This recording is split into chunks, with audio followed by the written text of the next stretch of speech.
নমস্কার, আপনারা ধারাবাহিকভাবে শুনছেন শ্রীযুক্ত প্রফুল্ল রায় মহাশয়ের একটি অনবদ্য উপন্যাস অসমতল। আজ শুনবেন তৃতীয় পর্ব। সেই যে নভেম্বরের এক সকালে কিষেনপুরা স্টেশনে এসে নেমেছিলেন, তারপর চোখের পলকেই যেন 6টা মাস পেরিয়ে গেল মোহনলালের। এখানে আসার আগে তিনি ছিলেন লোন অফিসার, কিষেনপুরায় তিনি ব্রাঞ্চ ম্যানেজার। তার দায়িত্ব 100 গুণ বেশি। এটা ছোটখাটো ব্রাঞ্চ নয়, এখানে কোটি কোটি টাকা ফিক্সড ডিপোজিট, 1,500-এরও বেশি অ্যাকাউন্ট হোল্ডার, অজস্র পেনশনার, লক্ষ লক্ষ টাকা লোন দেওয়া। কাজের কি শেষ আছে? ব্যাংকে ঢোকার পর আর ফুরসত থাকে না। এই ডিপার্টমেন্ট সেই ডিপার্টমেন্ট থেকে নানা সমস্যা নিয়ে এমপ্লয়িরা আসছে। তাছাড়া ব্যাংকের কাস্টমাররা অনেকেই হানা দিচ্ছে, এটা চাই সেটা চাই। তাছাড়া কম্পিউটার চালিয়ে অনবরত ব্যাংকের লেনদেনের খুঁটিনাটি যাচাই করে নেওয়া। 5টায় ছুটি, কিন্তু বেশিরভাগ দিনই ব্যাংক থেকে বেরুতে বেরুতে 6টা কি 7টা বেজে যায়। এর মধ্যে বাড়িওয়ালা অবধনারায়ণ সহায়রা তেতলায় চলে এসেছেন। আগেই মোহনলাল জেনেছিলেন অবধনারায়ণ শহরের একজন বড় বিজনেসম্যান। পরে জানা গেছে তার ধান, চাল, গম, রকমারি মশলা, ঘি, সর্ষের তেল, এমনি অজস্র জিনিসের পাইকারি কারবার। তাছাড়া এ অঞ্চলে বাইসাইকেলের সবচেয়ে বড় ডিলার তিনি। আরও নাকি কী সব ব্যবসা আছে। মোহনলাল শুনেছিলেন ঠিকই, তবে মনে করে রাখার প্রয়োজন বোধ করেননি। নতুন বাড়িতে গৃহপ্রবেশের দিন বিরাট করে রাম, সীতা আর শিবের পুজো করেছিলেন অবধনারায়ণরা, কিন্তু মোহনলালকে আমন্ত্রণ জানিয়ে ওপরে যেতে বলেননি। তবে পুজোর পর মস্ত এক পড়াতে প্রসাদ হিসেবে পাহাড় প্রমাণ গুলাব জামুন, বালুশায়, পেঁড়া, অমৃতি, সেই সঙ্গে কচুরি, হালুয়া, সমোসা দিয়ে একেবারে সাজিয়ে নিয়ে এসেছিলেন। 21 শতক শুরু হয়ে গেছে কবেই, কিন্তু অবধনারায়ণের পরিবারটি গত শতাব্দীর গোড়ার দিকে পড়ে আছে। বাড়িতে মিনিমাম নানা বয়সের বিবাহিত 4-5টি স্ত্রীলোক রয়েছে। তাদের কপাল অবধি সব সময় ঘোমটা টানা। বাইরের লোকজনের সামনে পড়ে গেলে ঘোমটাটা নাক অবধি নেমে আসে। তবে বলতেই হবে, সহায় পরিবারটি বেশ নির্ঝঞ্ঝাট। তেতলায় হইচই চেঁচামেচি কখনো শোনা যায় না। অবধনারায়ণ সহায় বেশ ভদ্র। সিঁড়িতে বা রাস্তায় দেখা হলে হাত জোর করে বলেন, নমস্তে, আচ্ছা হ্যাঁ তো, আমার কোঠিতে কোনো রকম অসুবিধা হচ্ছে না তো? 6 মাসে সম্পর্কটা এর বেশি গাঢ় হয়নি। অবধনারায়ণ কোনোদিন মোহনলালের ফ্ল্যাটে পদধূলি দেননি, সুতরাং মোহনলালেরও তেতলায় যাওয়া হয়নি। কিষেনপুরায় আসার পর অনেকের সঙ্গে আলাপ হয়েছে, তবে 3 জনের সঙ্গে ঘনিষ্ঠতা একটু বেশি। এরা হলেন স্থানীয় কলেজের অধ্যাপক সুধীর মিশ্র আর ধীরেশ লাহিড়ী। একজন বিহারি, অন্যজন বাঙালি। মোহনলালের ব্যাংকে তাদের সেভিংস অ্যাকাউন্ট, ফিক্সড ডিপোজিট আছে। তাঁর চেম্বারে গিয়ে দুজনে আলাপ করেছেন। 2 অধ্যাপকই আমোদে মজলিসি মানুষ। বার 3-4 তাঁর ফ্ল্যাটে এসে চা খেতে খেতে জমিয়ে আড্ডা দিয়ে গেছেন এবং তাদের বাড়িতে যাবার জন্য বারবার তাড়া দিয়েছেন। নানা কারণে মোহনলালের যাওয়া হয়নি, তবে সময় করতে পারলে নিশ্চয়ই যাবেন। পছন্দের তালিকায় 3 নম্বর নামটি ডাক্তার কৃষ্ণনাথ চ্যাটার্জি। এখানে আসার পরে পরেই সুলেখা ফোনে বলেছিলেন, মোহনলাল যদি হঠাৎ অসুস্থ হয়ে পড়েন সমস্যা হবে। তাদের কলকাতার হাউস ফিজিশিয়ানের পক্ষে তো কিষেনপুরায় গিয়ে চিকিৎসা করা সম্ভব হবে না, তাই এখানকার একজন অভিজ্ঞ প্রবীণ ডাক্তারের সঙ্গে মোহনলালের যোগাযোগ রাখা দরকার। মহিলা দূরদর্শী, সঠিক পরামর্শই দিয়েছেন। চন্দ্রনাথকে ডাক্তারের কথা বলতে তিনি তৎক্ষণাৎ প্রস্তুত। বলেছিলেন, আপনি যেসব ওষুধ খান তার প্রেসক্রিপশন কলকাতা থেকে আসার আগে আপনার যা যা টেস্ট হয়েছে সেগুলো রিপোর্ট নিয়ে এখনই চলুন। শহরের দক্ষিণ দিকে ডাক্তার চ্যাটার্জির দোতলা বাড়ি, 1 তলায় চেম্বার। টাঙ্গাই চেপে মোহনলালকে নিয়ে সেখানে চলে এলেন চন্দ্রনাথ। ডাক্তার চ্যাটার্জি তার চেম্বারে বসে একজন রুগী দেখছিলেন। আরও কয়েকটি পেশেন্ট সামনে বসে আছে। হাতের ইঙ্গিতে চন্দ্রনাথ আর মোহনলালকে বসতে বললেন। ডাক্তার চ্যাটার্জির বয়স 65-66, চুল ধবধবে সাদা, সমস্ত চেহারায় আশ্চর্য এক প্রশান্তি। রুগী দেখা হলে অন্য যে পেশেন্টরা বসেছিল তাদের একটু অপেক্ষা করতে বলে মোহনলালদের দিকে তাকালেন। চন্দ্রনাথ, তুমি তো বিশ্বশুদ্ধ মানুষের উপকার করে বেড়াচ্ছ, তোমার সঙ্গে ইনি কে? অচেনা মনে হচ্ছে। চন্দ্রনাথ লাজুক হেসে দুজনের পরিচয় করিয়ে দিলেন। ডক্টর চ্যাটার্জি বললেন, ও, ওই ব্যাংকের ম্যানেজার হয়ে এসেছেন? আমি তো ব্যাংকে যাই না, আমার ছেলেই ওসব দেখে। তার দেখে টেকে মনে হচ্ছে কলকাতার বাসিন্দা। হ্যাঁ, গড়পাড়ে। আদি বাড়ি ছিল হুগলি জেলায়, তবে সেসব আর নেই। 5 পুরুষ ধরে আমরা গড়পাড়ে আছি। আমরা আধা বিহারি হয়ে গেছি। দেশ ছিল 24 পরগনার আমতলায়। আমার বাবাও ডাক্তার। স্বাধীনতার আগে আগে তিনি এখানে চলে এসেছিলেন। বাবা, মা, আমি, আমার ছেলে মেয়েদের নিয়ে 3 পুরুষ হয়ে গেল কিষেনপুরায় আছি। যাক, আপনার শারীরিক কোনো সমস্যা হচ্ছে? কি কারণে তার আশা সব জানালেন মোহনলাল। শুনে হেসে ফেললেন ডাক্তার। নতুন জায়গায় একজন ধন্বন্তরী হাতে থাকা দরকার। যেই সেটা চন্দ্রনাথকে বলেছেন অমনি সে টানতে টানতে এখানে নিয়ে এসেছে, তাই তো? মোহনলালও হাসলেন। ঠিক তা নয়, আমাকে নানা রকম ওষুধ খেতে হয়, কিছু প্রবলেম তো আছেই। ডাক্তার চ্যাটার্জি বললেন, আপনাদের হাউস ফিজিশিয়ানের প্রেসক্রিপশন সঙ্গে আছে? আছে। তাছাড়া ব্লাড টাড যা যা টেস্ট হয়েছে তার রিপোর্টও সঙ্গে করে এনেছি। একটা বড় খামের ভেতর থেকে সব বের করে দিলেন মোহনলাল। খুঁটিয়ে খুঁটিয়ে ডক্টর চ্যাটার্জি বললেন, কলকাতার ডাক্তারবাবু ঠিক ওষুধই দিয়েছেন, তবে প্রেসক্রিপশন আর রিপোর্টগুলো 8 মাস আগের। আমি 2-1টা টেস্ট করতে চাই, তারপর যদি মনে হয় ওষুধ পাল্টাতে হবে পাল্টে দেব। কয়েকদিনের মধ্যে টেস্ট করা হলো। সুগার এবং কোলেস্টেরল বেড়েছে। সেই মতো ডক্টর চ্যাটার্জি 2টো ওষুধ বদলে দিলেন। বয়স্ক এই চিকিৎসকটির কথাবার্তা ব্যবহার চমৎকার। তাকে খুব ভালো লেগে গিয়েছিল মোহনলালের। ব্যাংক থেকে আগে আগে বেরোতে পারলে কোনো দিন ডাক্তার চ্যাটার্জির সঙ্গে কিছুক্ষণ গল্প করে যান। ডাক্তারও 2-1 দিন তার ফ্ল্যাটে এসেছেন। এই 3 জন ছাড়া বাকি রইলেন চন্দ্রনাথ।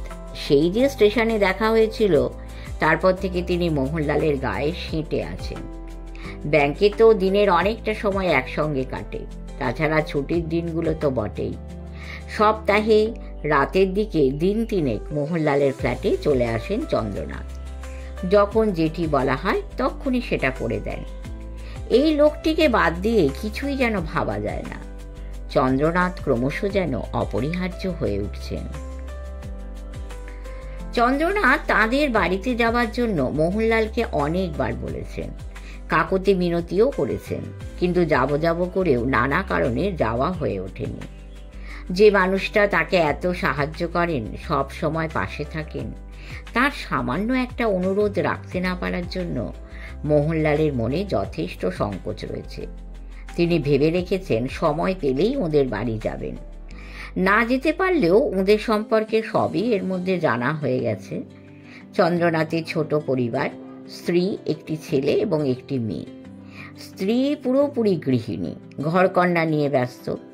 মেয়ের বিয়ে হয়ে গেছে, ছেলে ইঞ্জিনিয়ার, কিষেনপুরার কাছাকাছি একটা ফ্যাক্টরিতে উঁচু পোস্টে আছে।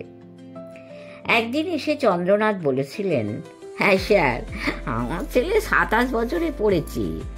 আমার স্ত্রী তার বিয়ে দেওয়ার জন্য অস্থির হয়ে উঠেছেন। এই বয়সে কি ছেলের বিয়ে দেওয়া ঠিক হবে? মোহনলাল হেসেছেন। হ্যাঁ, স্ত্রীর যখন ইচ্ছে বিয়েটা দিন না। তিনি একা একা থাকেন, একজন সঙ্গিনী পাবেন। আমার ছেলেরও তো 27 বছরে বিয়ে দিয়েছি, অসুবিধাটা কোথায়? এই না, মানে আজকাল তো এই 30-32-এর আগে ছেলেরা বিয়ে করতে চায় না, তাই বলছিলাম। আর যাক, স্যারের ছেলের যখন 27-এ বিয়ে হয়েছে তখন আর খুঁতখুঁতুনি কিসের? শেষ কথাগুলো অনেকটা চন্দ্রনাথের স্বগতোক্তির মতো শুনিয়েছে। একটু অবাকই হয়েছেন মোহনলাল। তিনি চন্দ্রনাথের রোল মডেল নাকি? তিনি যা যা করেছেন বা করবেন ভদ্রলোক তাই করবেন? তিনি উত্তর দেননি। চন্দ্রনাথ বলেছেন, আমার স্ত্রী খুব করিতকর্মা মহিলা, ঠিক বিয়ের ব্যবস্থা করে ফেলবেন। স্যার, বিয়েতে কিন্তু আপনাকে আসতেই হবে। এর আগে বেশ কয়েকবার তাঁদের বাড়িতে নিয়ে যেতে চেয়েছেন চন্দ্রনাথ, কিন্তু যাওয়া হয়ে ওঠেনি। সেজন্য তার বেশ সংকোচই রয়েছে। সেদিন বেশ আন্তরিকভাবেই তিনি বলেছেন, নিশ্চয়ই যাব। মুখটা যেন আলোয় ভরে গিয়েছিল চন্দ্রনাথের। এই 6 মাসে স্ত্রী, ছেলে এবং ছেলের বউয়ের সঙ্গে মোহনলালের সম্পর্কটা শুধুমাত্র মোবাইলের উপর টিকে আছে। রোজ সকালে 7টায় আর রাত 9টায় সুলেখার ফোন আসে। কম করে 20 মিনিট, মোট 40 মিনিট তাদের কথা হয়। সুলেখা তর্জন গর্জন করেন, নিষেধাজ্ঞাগুলো মনে করিয়ে দেন। মোহনলালের সেই একই জবাব, ঠিক আছে, ঠিক আছে। মোবাইলটা এরপর সুলেখার হাত থেকে রজত এবং কাবেরীর হাতে চলে যায়। তাদের সঙ্গেও 2-4টে কথা হয়। কলকাতায় থাকতে গানের চর্চাটা ছিল। দিনের বেলায় ব্যাংকে ছুটতে হতো, তাই সময় পাওয়া যেত না। কিন্তু রাত্রিরে রোজই হারমোনিয়াম নিয়ে বসতেন। ছুটির দিনে 2-4 জন গাইয়ে বন্ধু আসতেন। রীতিমতো গানের মজলিস বসে যেত। কিন্তু কিষেনপুরায় সেসব ভাবাই যায় না। কখনো কখনো ফ্ল্যাটে হালকা মেজাজে গুনগুন করেন, ছাড়ো মোড়ো হাত নাথ, লোকে দেখে পাছে প্রাণ, আমার কি আছে লাজ তোমার কাছে। কিংবা কাদের কুলের বউ গো তুমি, কাদের কুলের বউ, বা আমি ছিনু একা বাসর জাগায়ে, ইত্যাদি। মোহনলাল কিষেনপুরায় এসেছিলেন সেই নভেম্বরের গোড়ায়। এপ্রিলের মাঝামাঝি তিনি ঠিক করে ফেললেন, অনেক দিন হয়ে গেল, এবার সপ্তাহ 2 ছুটি নিয়ে কলকাতায় যাবেন। বাড়ি থেকে সুলেখারাও তাড়া দিচ্ছিলেন। আজ রবিবার, ছুটির দিন। বিকেলবেলা নিজের ফ্ল্যাটের ব্যালকনিতে বসে চা খাচ্ছিলেন মোহনলাল। চন্দ্রনাথ এসে হাজির, তার হাতে একটা কাপড়ের ব্যাগ। তাকে বসিয়ে কমলাকে চা দিতে বলে কিছুক্ষণ একথা সে কথার পর মোহনলাল বললেন, আপনি এসেছেন ভালোই হয়েছে। আমি কয়েকদিনের জন্য কলকাতায় যাব, টিকিটের ব্যবস্থা করতে হবে যে। চন্দ্রনাথ জিজ্ঞেস করলেন, এই কবে যেতে চান? আজ 14 তারিখ, 17 কি 18। না স্যার, না স্যার। চন্দ্রনাথকে কেমন যেন চঞ্চল দেখালো। মোহনলাল অবাক, বললেন, মানে? এই 17-18 তারিখে না গিয়ে আপনি 28-29 তারিখে যান। কিছুক্ষণ স্থির দৃষ্টিতে তাকিয়ে থাকেন মোহনলাল। এতদিন তিনি যা বলেছেন চন্দ্রনাথ নিঃশব্দে সায় দিয়েছেন। আজ সেই লোকটাই কিনা তার কলকাতায় যাওয়ার তারিখ পাল্টে দিতে চাইছেন। ভাবা যায়। মোহনলাল জিজ্ঞেস করলেন, কেন বলুন তো? স্যার, আপনাকে মাসখানেক আগে বলেছিলাম আমার ছেলের বিয়ের জন্য স্ত্রী অস্থির হয়ে উঠেছেন, মনে আছে? হঠাৎ মোহনলালের খেয়াল হলো, আরে তাই তো, ভদ্রলোক সত্যিই বলেছিলেন, কিন্তু কাজের চাপে ভুলে গিয়েছিলেন। সংকোচের সুরে বললেন, হ্যাঁ হ্যাঁ, মনে পড়েছে। তা কিছু ঠিক হলো কি? হ্যাঁ স্যার, শুধু ঠিক নয়, আশীর্বাদও হয়ে গেছে। পুরুত বিয়ের তারিখও ঠিক করে ফেলেছেন, 22 এপ্রিল। মেয়েরা কিষেনপুরাতেই থাকে। আমার ভীষণ ইচ্ছে ছিল আশীর্বাদের দিন আপনাকে সেখানে নিয়ে যাব, আপনি আশীর্বাদ করবেন। কিন্তু তখন ব্যাংকে ফিনান্সিয়াল ইয়ার এন্ডিংয়ের কাজ চলছে, আপনার ওপর ভীষণ প্রেশার, তাই বলতে সাহস হয়নি। এই মানুষটা কতভাবেই না তাকে সাহায্য করে চলেছেন, কোনো রকম প্রত্যাশা না করেই। আর সামান্য একটা আশীর্বাদ করা হলো না। বেশ অপ্রস্তুত হয়ে পড়লেন মোহনলাল। জিজ্ঞেস করলেন, মেয়ে কি পড়াশুনো করছে? না স্যার, MA পাস করার পর 2 বছর এখানকার হায়ার সেকেন্ডারি স্কুলে ইংরেজি পড়িয়েছে। এই জানুয়ারিতে কিষেনপুরা কলেজে লেকচারার হিসেবে জয়েন করেছে। বাহ, চমৎকার পাত্রী। মেয়ের মা বাবা? বাবা নেই, ওরা কলকাতায় থাকতো। বাবা মারা গেছেন, তাকে খুন করা হয়। ঘটনাটা যখন ঘটে তখন মেয়ে সবে বিএ ক্লাসে ইংরেজি অনার্স নিয়ে ভর্তি হয়েছে। মাথার উপর পুরুষ মানুষ কেউ ছিল না। কলকাতার বাড়ি বেচে ওরা এখানে চলে আসে। কিষেনপুরায় ওর মামা একটা ফ্যাক্টরির ফোরম্যান। এখানে এসে মেয়েটি কিষেনপুরা কলেজ থেকে ইংলিশ অনার্স নিয়ে গ্র্যাজুয়েশন করে পাটনা ইউনিভার্সিটিতে গিয়ে ভর্তি হয়। সেখানে হোস্টেলে থেকে এমএটা খুব ভালোভাবেই পাস করে, ফার্স্ট ক্লাস পায়। তারপর এখানে ফিরে স্কুলে চাকরি করে, এখন কলেজে পড়াচ্ছে।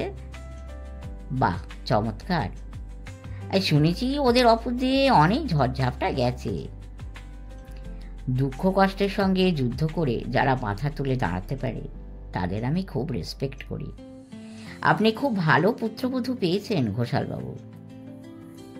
একটু চুপ করে থেকে চন্দ্রনাথ বললেন, স্যার, এই মাসের 24 তারিখে তো বৌভাত। অনেক আশা করে এসেছি। ওই দিন আপনি আমার ছেলে আর ছেলের বউকে আশীর্বাদ করবেন। নিশ্চয়ই, বৌভাতের অনুষ্ঠানে যাব। আমি কলকাতার যাওয়া পিছিয়ে দিচ্ছি। মুখটা আনন্দে যেন ঝলমল করে উঠল চন্দ্রনাথের। হাতে যে কাপড়ের ব্যাগটা ছিল তার ভেতর থেকে একটা বড় রঙিন খাম বের করে মোহনলালকে দিতে দিতে বললেন, এই যে স্যার। খামটা খুলতেই কার্ড বেরিয়ে এলো, ইংরেজি এবং বাংলায় লেখা নিমন্ত্রণপত্র। ভারী সুন্দর কার্ড। মোহনলাল বললেন, এই কার্ড রাত্রিরে প্রেস থেকে দিয়ে গেছে। বহুদিন এই শহরে আছি। বাঙালি বিহারি অনেকের সঙ্গে জানাশোনা। রক্তের সম্পর্ক নেই, কিন্তু পাশাপাশি থাকতে থাকতে এরাই আমার আপনজন হয়ে উঠেছে, আত্মীয়ের চেয়েও বেশি। বাড়ি বাড়ি গিয়ে সবাইকে নেমন্তন্ন করতে হবে। আপনাকে দিয়ে শুরু করলাম স্যার। মোহনলাল খুব মনোযোগ দিয়ে কার্ডটা দেখছিলেন। সেটা দুধারে বর আর কনের ছবি রয়েছে। বর অর্থাৎ চন্দ্রনাথের ছেলে সায়ন্তনের দিকে তাকালেন তিনি, বললেন, আপনার ছেলে তো ভেরি হ্যান্ডসাম। তারপরে কনের ছবির দিকে নজর চলে গেল। 7-8 বছর পরেও দেখা মাত্র চিনে ফেললেন, বিপাশা। লহমায় বিশ্ব ব্রহ্মাণ্ড তোলপাড় হয়ে যেতে লাগলো। টের পেলেন নিজের সারা শরীর জুড়ে তুমুল ভাঙচুর চলছে। বুকের ভেতর থেকে ঢেবের মতো কিছু উঠে এসে গলার কাছে ডেলা পাকিয়ে যাচ্ছে। কেমন একটা অস্থির অস্থির ভাব। ভেতরটা যে উথাল পাতাল হচ্ছে তার ছাপ খুব সম্ভব চোখে মুখে ফুটে উঠেছে। চন্দ্রনাথকে উদ্বিগ্ন দেখালো। এ স্যার, এই শরীর কি খারাপ লাগছে? হ্যাঁ। আস্তে মাথা নাড়লেন মোহনলাল। এ ডাক্তার চ্যাটার্জিকে কি খবর দেব? না না, কিছুক্ষণ শুয়ে থাকলে ঠিক হয়ে যাবে। কিন্তু আপনার অনেক কাজ ঘোষালবাবু, এখন আসুন, আমার জন্য ভাববেন না। মোহনলাল বেডরুমের দিকে পা বাড়ালেন। আর কিছু বলতে সাহস হলো না চন্দ্রনাথের। চিন্তাগ্রস্তের মতো তিনি ফ্ল্যাট থেকে বেরিয়ে গেলেন। মোহনলালের হঠাৎ কি হলো ভেবে পাচ্ছেন না। সমস্ত শরীর আর মন জুড়ে যে তুমুল আলোড়ন চলছিল তার তীব্রতা ধীরে ধীরে কমে এলো। একসময় কোনো এক অলৌকিক টাইম মেশিন মোহনলালকে 10 বছর আগের দিনগুলোতে ফিরিয়ে নিয়ে গেল। পুরনো কলকাতার বনেদি পাড়ায় প্রায় 6 কাঠা জমির মাঝখানে মোহনলালদের সেকেলে হালকা হলুদ রঙের বাড়িটার 3 দিক ঘিরে প্রচুর গাছপালা, বেশিরভাগই ফলের গাছ। আম, জাম, বাতাবি, কাগজি লেবু ইত্যাদি। ফুলের গাছও কম নেই। তাছাড়া কটা দেবদারু আর সিলভার পামও। স্বাধীনতার কয়েক বছর আগে বাড়িটা তৈরি করেছিলেন তার ঠাকুরদা। নাম দিয়েছিলেন সুখনীর। গেটের পাশে বাউন্ডারি ওয়ালের গায়ে শ্বেতপাথরের ফলকে নামটি লেখা আছে। বাড়িটাকে দেখলে বোঝা যায় না ওটার বয়স 80 পেরুতে চলেছে। ঠাকুরদা আর বাবা খুবই যত্ন করতেন। 3-4 বছর পর পর সারিয়ে সুরিয়ে রং টং করাতেন। মোহনলালও সেই ধারাটায় বজায় রেখেছেন। তাই বাড়িটার গায়ে বয়স বা ক্ষয়ের লেশ মাত্র ছাপ পড়েনি। কলকাতার নানা এলাকায় প্রমোটার এবং ডেভেলপাররা থাবা বসিয়েছে। পুরনো আদ্যিকালের বাড়িটারি ভেঙে ঢ্যাঙা ঢ্যাঙা আকাশ ছোঁয়া বিল্ডিং উঠেছে। প্রতিটি বাড়িতে 40-50টা করে ফ্ল্যাট, তার মানে ততগুলো ফ্যামিলি। পায়রার খোপের মতো ঘরগুলিতে গাদা গুচ্ছের মানুষ, হাত পা ছড়াবার জায়গা নেই। যেন একটু ভদ্র টাইপের বস্তি। মোহনলালদের দিকটায় এখনও শকুন অর্থাৎ প্রমোটারদের নজর এসে পড়েনি। পাড়াটা ছিমছাম, শান্ত এবং নিরিবিলি। রাস্তাঘাট পরিষ্কার পরিচ্ছন্ন, কোথাও আবর্জনা জমে থাকে না। এখানকার লোকজন 3, 4, 5 পুরুষ ধরে বাস করে আসছেন। স্বাধীনতার পর মহানগর তো কত বদলে গেছে, প্রতিদিন আরও বদলাচ্ছে, কিন্তু গড়পাড়ের এই বনেদি পাড়াটায় পুরনো কলকাতা যেন অটুট থেকে গেছে। 10 বছর আগে সুখনীরের বাসিন্দা মোটে 3 জন, মোহনলাল, তাঁর স্ত্রী সুলেখা এবং তাঁদের একমাত্র ছেলে রজত, যার ডাকনাম পিন্টু। আর ছিল 3 জন কাজের লোক, মাঝবয়সী রাঁধুনি মায়া, অন্য সব কাজের জন্য পার্বতী আর কার্তিক। ঠাকুরদা তখনকার বেঙ্গল নাগপুর রেলওয়ে BNR এর মস্ত অফিসার, বাবা ছিলেন পোস্টাল ডিপার্টমেন্টের উঁচু পোস্টে। এরা কেউ উড়নচণ্ডে গোছের ছিলেন না। ব্যাংকে ফিক্সড ডিপোজিট হিসেবে যে বিপুল সঞ্চয় রেখে গেছেন সেগুলো সুদে ফুলে ফেঁপে 3 গুণ বেড়ে গেছে। মোহনলাল তখন ব্যাংকের লোন ডিপার্টমেন্টের অফিসার, বেশ মোটা অঙ্কের স্যালারি পান। বাপ ঠাকুরদার ট্র্যাডিশনটা বরাবর বজায় রেখেছেন, কখনো দুহাতে টাকা ওড়াননি। পূর্বপুরুষের সঞ্চয় ব্যাংকে যেমন ছিল তেমনই থেকে গেছে। মাসের শেষে ব্যাংক তাকে যা দেয় তাতে দিব্যি চলে যায়। খরচ টরচের পর যা বাঁচে তাও কম নয়। সেই টাকাটা নানা ট্যাক্স সেভিং স্কিমে লাগান, যেমন LIC, মিউচুয়াল ফান্ড, PPF ইত্যাদি। মোহনলালের 2টো শখ, সুখাদ্য এবং সঙ্গীত। সপ্তাহের কাজের দিনগুলোতে তো সময় পাওয়া যায় না, তাই রবিবারের সকালবেলাটা তিনি কম করে 2টো মার্কেটে যেতেনি, মানিকতলা আর শোভাবাজার বা কলেজ স্ট্রিট। বেছে বেছে গলদা চিংড়ি, ইলিশ বা পাকা রুই টুই এবং পাঁঠার মাংস আনতেন। উত্তর কলকাতা হলো সুখাদ্যের নন্দনকানন। কত যে নামকরা রেস্তোরাঁ আর হোটেল এবং মিষ্টির দোকান, ডিমের ডেভিল, চিংড়ির কাটলেট, মাংসের কোরমা থেকে শুরু করে তালশাঁস সন্দেশ, ছানার মুরকি, সরভাজা থেকে রাজভোগ, কি না পাওয়া যায়। সেসব কি মোহনলালের অপছন্দ? একেবারেই নয়। সপ্তাহের অন্য দিনগুলো বাইরের খাবারের জন্য রয়েছে, কিন্তু রবিবার তার বাজার করে আনা মাছ মাংস বাড়িতেই রাঁধতে হবে। বাড়ির রান্না ছাড়া বাইরের খাবার দাবারের প্রবেশ সেদিন নিষেধ। রবিবার সকালে বাজারে বাজারে সফর, দুপুরে খাওয়া দাওয়ার পর পরিপাটির দিবানিদ্রা, তারপর সন্ধ্যের আগে আগে ঘুম থেকে উঠে মুখ টুক ধুয়ে সোজা চলে যেতেন তার গানের ঘরে। সেখানে রয়েছে নানা রকম বাদ্যযন্ত্র। ততক্ষণে পাড়ারই কয়েকজন বন্ধু এসে হাজির, শহরের অন্য এলাকা থেকেও 2-1 জন আসতেন। এরাও গান বাজনায় মজে আছেন। রাত 10টা, 10:30 অবধি মজলিস চলত। ফি রবিবারই কি গানের আসর? না, তা নয়। 2-1 মাস পর হয়তো কোনো কোনো রবিবার তিনি চলে যেতেন বিখ্যাত গায়কদের বাড়িতে। এদের সঙ্গ কি ভালো যে লাগত। তাঁরাও তাকে স্নেহ করতেন। তখন মোহনলাল ছিলেন ঢাকুরিয়ার একটা ব্রাঞ্চে। গড়পাড় থেকে ঢাকুরিয়ায় অফিস টাইমে পৌঁছনো এক মহা দিকদারির ব্যাপার। তাদের একটা মারুতি সুজুকি এবং একটা মোটর বাইক আছে।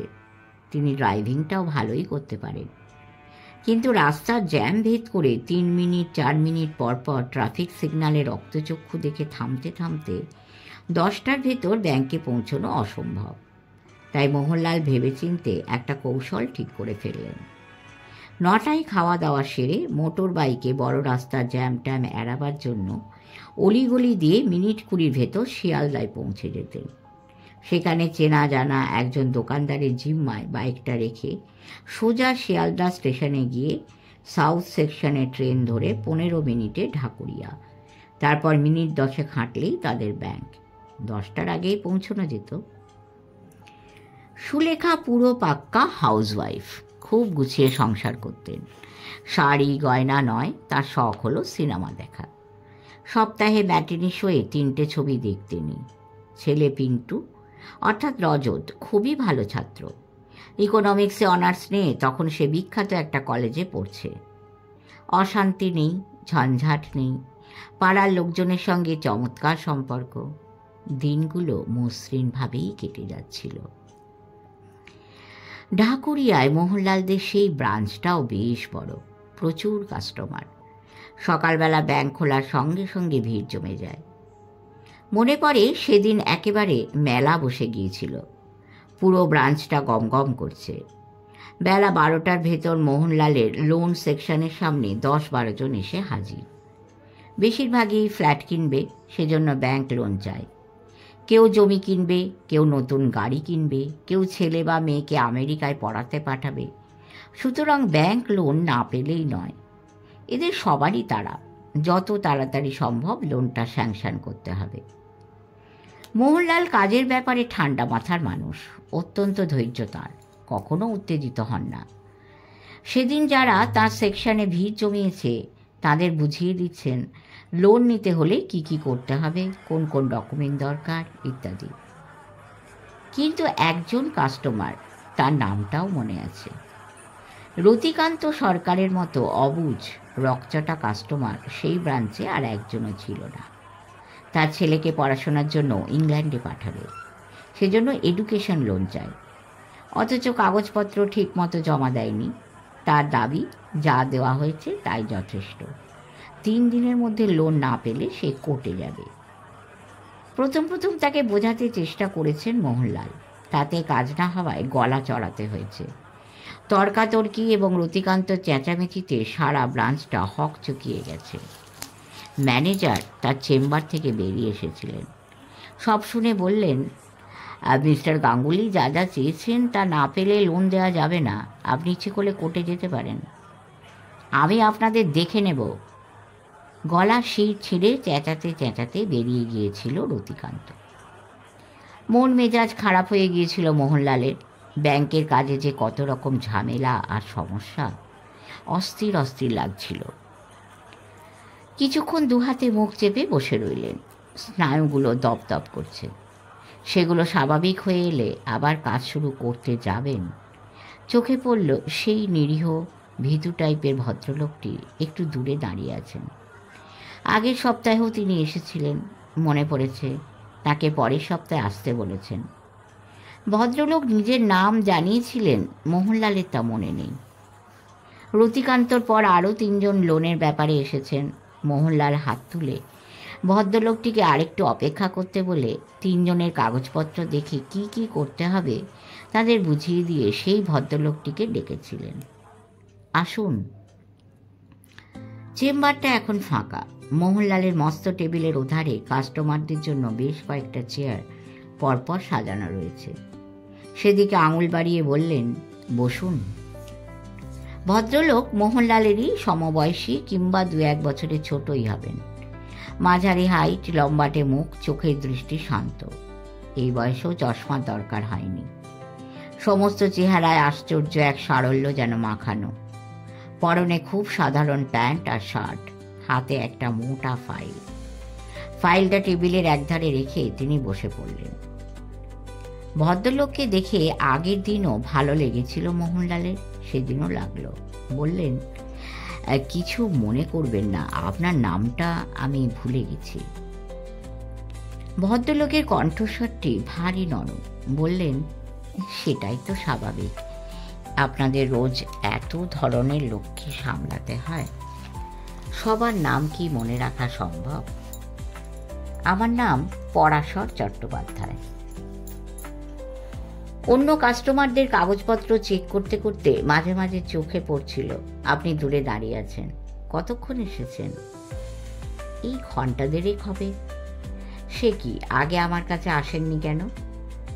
আপনি তো খুব ব্যস্ত ছিলেন। তাছাড়া ওই ভদ্রলোকটি এত উত্তেজিত হয়ে চেঁচামেচি করছিলেন যে। মোহনলাল গলার স্বর সামান্য উঁচুতে তুলে বললেন, রতিকান্ত সরকার ভদ্রলোক? চূড়ান্ত অভদ্র, একটা স্কাউন্ড্রেল। ওর কথা ছাড়ুন, বলুন আপনার জন্য কি করতে পারি? তার গলা ফির স্বাভাবিক হয়ে এলো। দাদা, এখন তো চেম্বারে অন্য কোনো কাস্টমার নেই। আগে অন্য কিছু কথা বলেনি, তারপর আমার দরকারের কথা শুনবেন। মোহনলাল বেশ অবাক হলেন। যারাই লোন নিতে আসে তারা সোজাসুজি সেই কথাই বলে, বাড়তি অনাবশ্যক একটি শব্দও তাদের মুখ থেকে বেরোয় না। পরাশর চাটুর্যে দেখা যাচ্ছে ব্যতিক্রম। মোহনলালের কৌতূহল হলো। আচ্ছা বলুন। পরাশর শুরু করলেন। আমি একটা নামকরা প্রাইভেট কোম্পানির একটা ছোট ডিপার্টমেন্টের একজন ছোট অফিসার। ভাড়া বাড়িতে থাকি, অস্বাভাবিক ভাড়া, মান্থলি 9,000। হাউস রেন্ট বাবদ কোম্পানি থেকে সামান্য কিছু টাকা পাওয়া যায়, বাকিটা আমাকেই দিতে হয়। আমার ছোট ফ্যামিলি, আমি, আমার স্ত্রী আরতি আর আমার একমাত্র মেয়ে বিপাশা, যার ডাকনাম দীপু। এ তো দেখা যাচ্ছে পারিবারিক ইতিহাস ফেঁদে বসেছেন ভদ্রলোক। কিন্তু কি আর করা যাবে, মোহনলাল নিজেই শুনতে রাজি হয়েছেন। অগত্যা চুপ করে বসে থাকতে হলো। পরাশর থামেননি। আমার মেয়ে আলিপুর মাল্টিপারপাস স্কুলে ক্লাস 12-এ পড়ে। নেক্সট ইয়ারে হায়ার সেকেন্ডারি দেবে। লেখাপড়ায় ভালো। 2 জন প্রাইভেট টিউটার রাখতে হয়েছে। গানের গলাও চমৎকার। একজন বিখ্যাত গায়কের কাছে গান শেখে। গানের কথা শুনে অস্বাচ্ছন্দ্যটুকু উধাও হলো।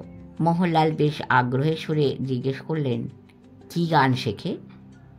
নানা রকম। আমি তো গানের গ জানি না, তবে দীপু মাঝে মাঝে বলে পুরাতনী, আধুনিক, লোকগীতি এইসব।